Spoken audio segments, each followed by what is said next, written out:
Cowboys Bebops ir seriāls, par kuru, manuprāt, mūsdienās reti kad runā. Tomēr ik pa laikam sociālo mēdīju vidē ir sastopami tā artefakti, fragmenti un ietekme, kas raisa intrigu un jautājumus. Tāpēc es to nolēmu noskatīties un izanalizēt. Kas ir Cowboy Bebop? No virspuses tas ir seriāls ar 90. gada anime estētiku, neizmirstam un populāru ievaddziesmu. Okay, 3, 2, 1, it's jam. Un interesantu westernu un zinātniskās fantastikas žanra sajaukumu.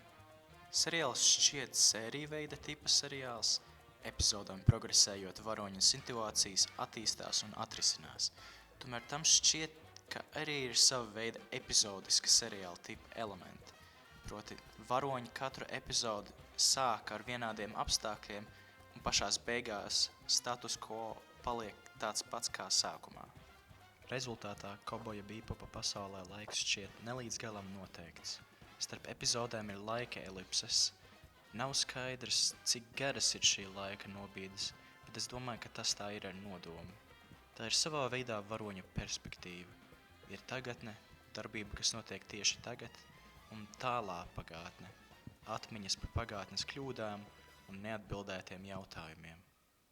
Runājot par varoņiem un kauboju komandu, seriāla galvenā zvaigzne ir Spikes, vēss, stoisks, bezrūpīgs džeks, kurš nekad nešaubās par savām spējām kā mednieks un cīnītājs.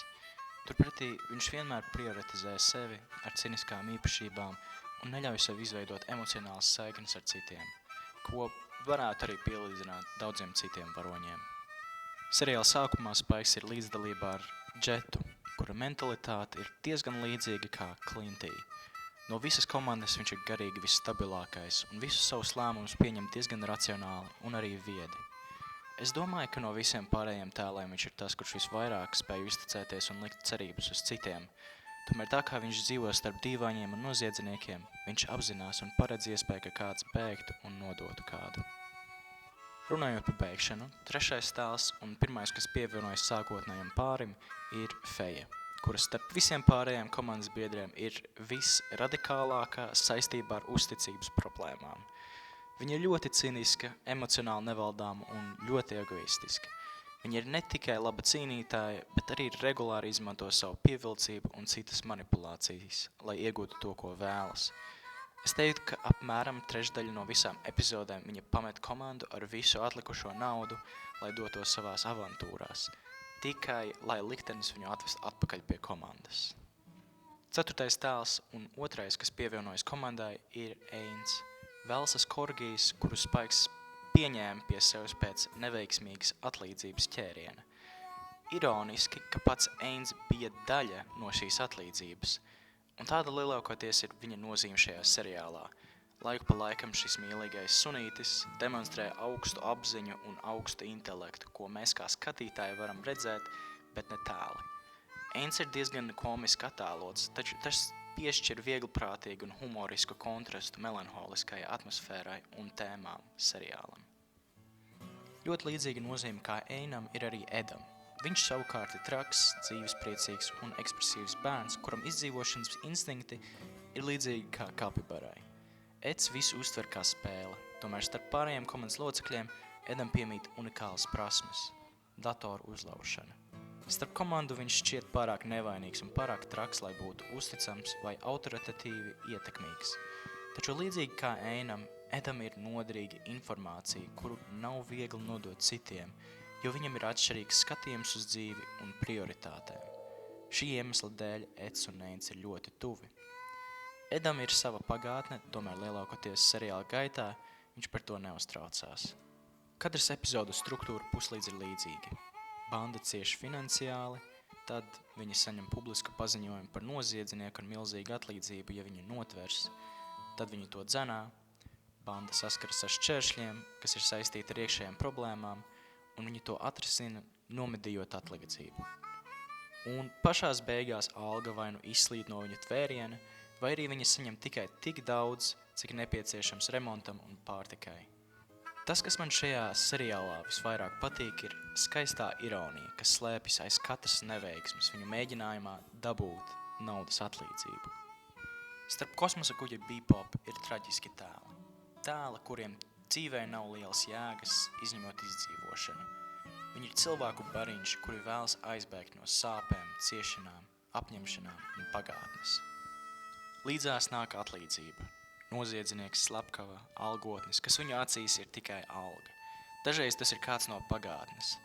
Un dzenoties pakaļ un cieši saskroties ar savu atlīdzību, viņu uzzina viņa patieso motivāciju. Dažreiz tā ir atriebība, bēgšanas mēģinājums vai kādas citas nepabeigtas lietas risināšana.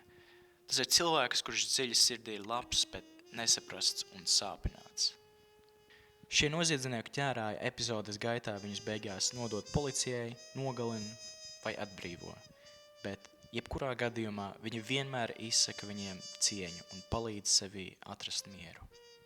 Lai gan viņi ir egoistiski, cīniski un neusticīgi, moralitāte un līdzjūtība izsitās cauri, jo katra atlīdzība seriālā ir iespēja viņiem pārdomāt un atrast atbildes uz savu pagātni un rast izlīgumu ar saviem dēmoniem. Viņi to sasniedz un atrod ne tikai katrā medījumā, bet arī starp saviem komandas biedriem. Tāpēc galu galā viņi vienmēr paliek kopā un naudas zaudējums viņiem nav tik svarīgs kā tas. 24., 25. un 26. epizodē arī noslēdzas katra varoņa arka. Spikes izlēma stāties pretī sindikātam, kurā viņš agrāk kalpoja. Viņu pēdējie vārdi savai komandas biedrinai Fejai ir seriāla spilgtākais punkts, kas ietver viņa visa tēla būtību.